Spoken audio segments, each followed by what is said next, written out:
Oh, hi, Miss Candice here. So I'm the Girl Experience Manager for Girl Scouts of Central California South, and you may not know this about me, but I am super passionate about eco action.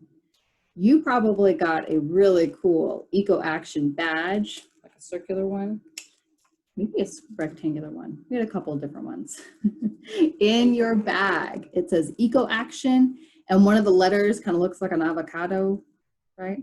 Do I say avocado wrong? I don't know. Avocado? I don't know. Sometimes you hear people say it a different way, and I think, am I saying it the right way?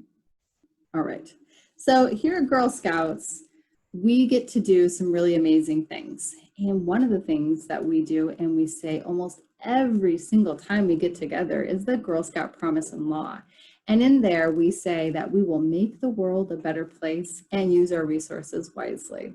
So I'm going to help you earn or complete the steps of that Eco Action badge. Now, this is a retired badge, so it's got to go on the back. It can't go on the front. I'm so sorry, but it's still pretty fun. In your bag with your badge, you should have gotten one of these. We call them pinwheels, right? But the reason why I included this is hopefully it can beautify your living space. So maybe you put it out in front of your door, or if you don't have like your own front yard or you share a space, you can beautify your shared space. I think that's even better. But the reason why I put it in there is because it represents alternative energy. So it's really common that houses and apartment complexes have solar energy, right? They have those solar panels, and we use the power of the sun, and it powers other things like, you know, the ceiling fan I have running. But there is also another type of energy that I wanted to talk to you about, and it's all part of eco action. I don't expect that many of you would have seen them, but on some of our hillsides, there are actually big wind turbines. In fact, in part of our council in Tehachapi, in those mountains in that area, there's a lot of wind turbines, and that's because there's a lot of open mountain space and it gets really windy there. Sounds pretty important, right? That's probably why solar panels work really well here in the valley. We certainly have a lot of sun. So finding alternative ways to power things is a great thing to do, but it feels like kind of a big job for a bunch of us to do on our own. So let's talk about 5 ways that you can do something that is an eco action. So why do I keep saying eco? Well, we're all part of an ecosystem, meaning that there is an ecology. So there's a system to the way that living things interact with each other. If we do too much of one thing or not enough of one thing, then it affects the whole ecosystem. A good way to think about this is a pond, okay? So let's say I'm a crane and I eat the fish out of the pond, and you like fish too, but you're a human. So what do? You probably eat more fish than a crane does on a daily basis. So you go fishing in the pond and you catch all kinds of fish, 30 or 40 fish. Soon, me, the crane, I don't have any fish to eat. No, that's a bummer. Okay, well, the solution would be don't fish so much, right? But imagine you're a person that lives by the pond and you have this bucket of paint. You just think, well, I'll just pour it down the back of my lawn. And when it rains, all of the chemicals out of the paint go into my pond. And now the fish are drinking the water and living in the water that has the chemicals in it. And now when I eat the fish, I get the chemicals. So there's really simple ways that we can help protect our ecosystem, like bundling our trips together. So right now we're spending a lot of time at home. So there's that. But when we have to go run errands, you probably notice that your parents ask, is there anything else we have to do while we're out? And then they probably make their trips in the order and together with other errands so that they don't have to use as much gas. But also it's really good for the environment because it means that we are not putting as much exhaust into the air. And we've all been outside before when the air is just terrible. Remember when we were at school sometimes and you couldn't go outside and play or even be outside at all because the air quality was so bad? Well, the reason why it's not like that every day is because we as a group of humans have decided that that's something we care about, and we're going to do things that hopefully don't make the air quality any worse. So, eco action, how can you do it? So let's talk about meatless Mondays. Some of us, myself included, eat meat. And meat has a big impact on our ecosystem. It takes a lot of energy to feed animals to make sure that they grow. It costs more to eat meat than it does to be vegetarian. And what I like to say is that if you can switch one meal a week to a non-meat option, that's a really great way to make an eco action impact. Now, doesn't have to be super fancy. You don't have to try anything super weird. My favorite non-meat option is actually just a bean burrito or bean and rice if you like bean and rice. Like, I just don't happen to like rice mixed in. That's just me. I do like some hot sauce. But really get creative. Look at what you have already in your cupboard and think, what can I make with this that would have no meat? And that's also a good way to have an eco action. If you're not interested in making a meatless meal or having a meatless meal, is to look at what you have already and make a meal out of that. Sometimes it gets kind of boring, especially now that we're at home more, to eat the same things over and over again. I will be the first one to say that leftovers are kind of boring. But food waste, well, that's not really good. We don't want to just throw food away because we didn't want to eat it. Try to find a new way to make those leftovers something exciting. So maybe you have a leftover peanut butter and jelly sandwich, and instead of just like tossing it because you're like, oh, I don't want to eat half of a peanut butter and jelly sandwich, maybe you kind of like smash it and then like roll it up and make it into like a peanut butter and jelly taquito. I don't know. Clearly I'm not a chef, but I do know that switching one meal a week to a meatless option is a great way to create an eco action impact. All right, second step. Are you ready for this? Cut down on your plastic pollution. Now, if you watched one of my other videos, I talked about how reusing the simple plastics that we have at our disposal is a great way to make an impact on the environment. And the reason is we just throw a lot of stuff away. We're not the only country that does it. It's not just like Fresno or Tulare or wherever you live. Everybody does it. And that's actually the problem, is that everybody does it. So in the ocean, when turtles are swimming around and they're trying to eat jellyfish and they see these white, shiny, nearly translucent bags floating around, they think they are the jellyfish and they're eating plastic bags. So one really great way to make a big eco impact is to bring reusable bags. I do that, and I use these bags that were starting to fall apart to stuff my old sit-upon. You should watch my sit-upon video. I'll talk all about it. I also used this plastic envelope that was just going to be thrown away. Like, we had packages sent to us one day at our office. I saved them, and this was my sit-upon for a long, long time.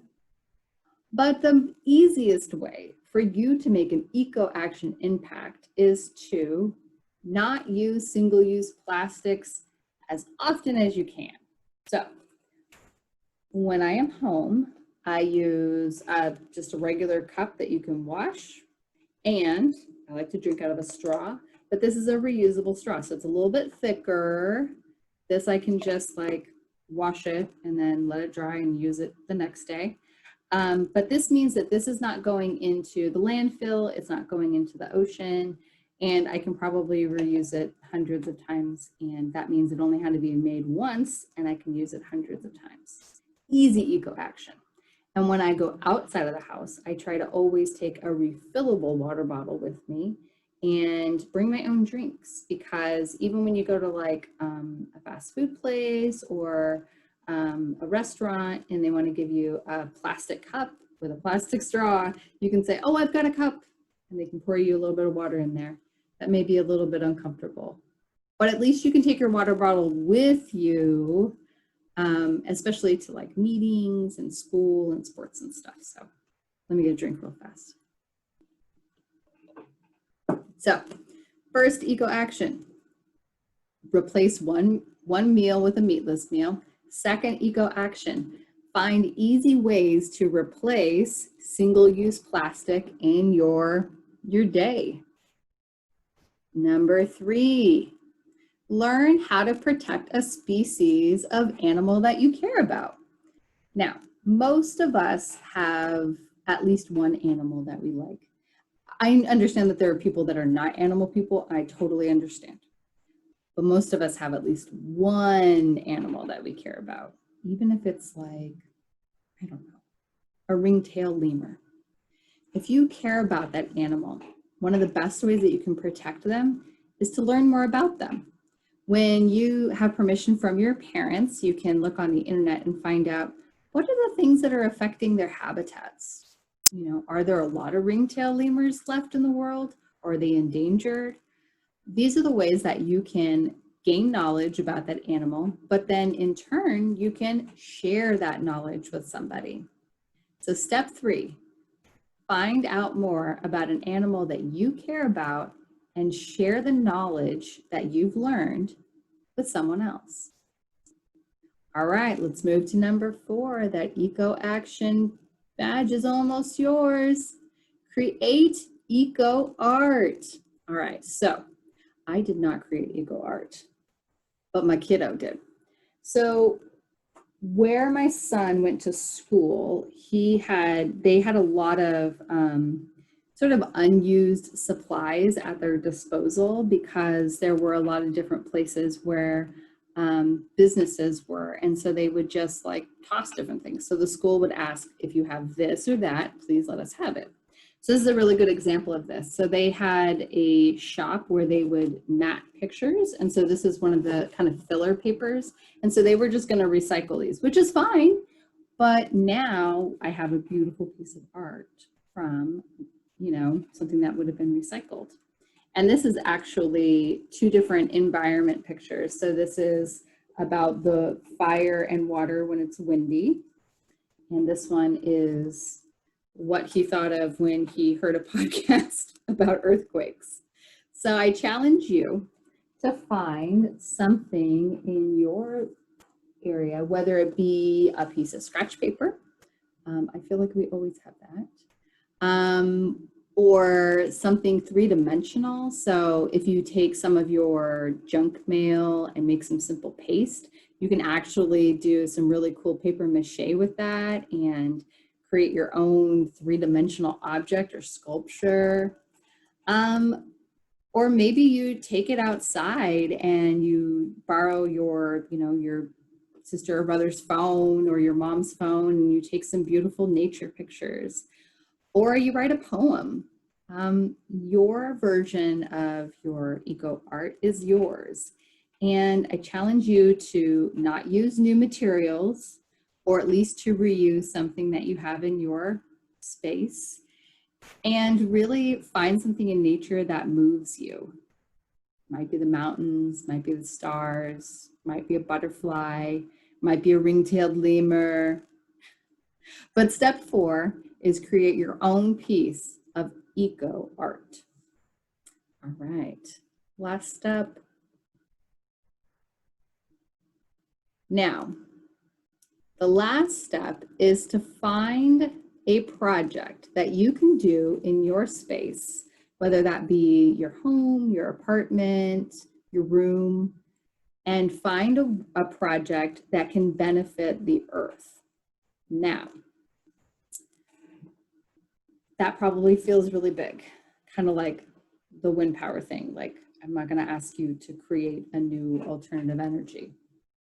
But let's say you are the kind of person that wears something once and throws it in the hamper or your dirty clothes or your laundry basket, and you're done with it. Not wearing that again. An earth-friendly project would be to find the clothing that isn't really dirty and figure out where to store it and wear it again in the future. That's an earth-friendly project. What about using the window coverings in your home to encourage, a cooler space? So in the morning, the valley generally, although we have some days where you wake up in the morning and it's like 95 degrees, generally in the morning, it is cooler. So in the morning, instead of running air conditioning, maybe what you could do is talk to your family about, leaving the windows open to cool off your home or your apartment or where you live. Another way to use your window coverings is that during the day, when the sun isn't shining on that part of your home or your apartment or where you stay, is to have them open to illuminate your home instead of using lamps or overhead lights. And then when the sun is shining on them, you close them so they don't heat up that room. There's an idea. Another eco or an earth-friendly project that you can do within your home is to make your home more friendly for animals. So maybe you see something in your backyard or a space where you're like, oh, that's not safe for animals. We have a lot of snails and they like to, I see them every single morning. They just love to go across the walking path. And so what we actually did was we started putting some gravel around the edge where the grass and the walking path is, and they didn't like to go over the gravel, so it stopped them from coming. But what kept happening was our neighbors, doing their walking in the morning would walk and then they would crush a bunch of snails. And even though we're not like, let's go snails, let's go, it's still nice to think that we're helping, one of the little creatures. That was our little project. Another thing we did was we have been keeping milkweed, which is like a certain plant that butterflies like to eat. So when I'm pulling weeds, instead of pulling that one, I leave it there so that butterflies have that special type of food. The other thing you can do is if your family doesn't recycle, you can start recycling in your family. Talk to your parents about that and find out how you can work on a little eco project inside your home. Or a really simple project you can do, and this is something that can be challenging for some kids, but turning off lights before you leave the room. In the summer, we use our overhead fans a lot. We also use desktop fans and we leave lights on. That's just wasting electricity. So if you can, go into a space and turn off the electricity to whatever it is that's running when there's nobody in that room. All right? So let's go over those steps one more time. 1, replace one meal with a meatless meal every week. 2, find a way to eliminate or stop using single-use plastics in the week. And 3 was research your favorite animal and then share that information with someone else. 4 was create a piece of eco art. And 5 was find an earth-friendly project for your space, whether that be your home or your apartment or wherever you live. All right, so after you complete those 5 steps, that means that Eco Action Badge is yours. And those are 5 things that everyone can do, whether you're a daisy or an ambassador. Did you guys know that we have 6 different levels of Girl Scouts? Daisy, Brownie, Junior, Cadet, Senior, and Ambassador. Yeah, this Eco Action is for all of them. And guess what? You can help your family learn these fun things to do too. All right, it's Miss Candice. I'm gonna sign off for now, but I hope you've had a lot of fun earning your Eco Action Badge. I hope you put this somewhere in one of your natural spaces to make them a little bit more beautiful, and remember all the different kinds of eco action impacts you can make. Thank you.